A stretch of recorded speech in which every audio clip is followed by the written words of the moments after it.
On the banks of the Jiloca River, the silhouette of the Iglesia de San Martín de Tours rises up, the spiritual and architectural heart of Morata de Jiloca.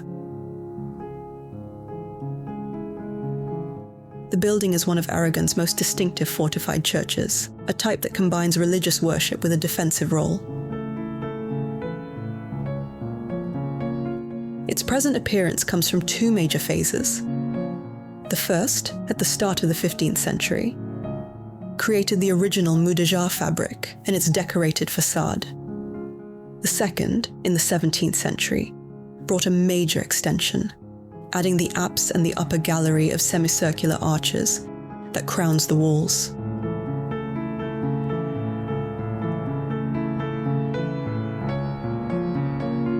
On the outside, the sober brickwork is enlivened by flashes of glazed ceramic and by the careful craftsmanship of the main portal, details that underline the building's deep Mudéjar identity.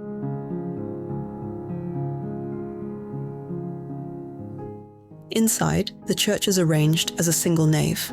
The buttresses are hidden from the exterior, and the spaces between them are used for small chapels at floor level.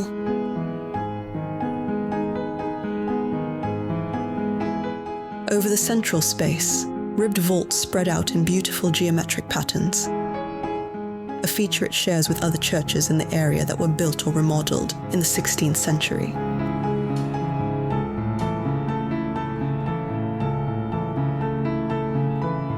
San Martin's heritage reaches its high point in the retablo del descendimiento, or de la Vera Cruz, an exceptional piece of Aragonese art painted in the 15th century by the artist known as Maestro de Morata.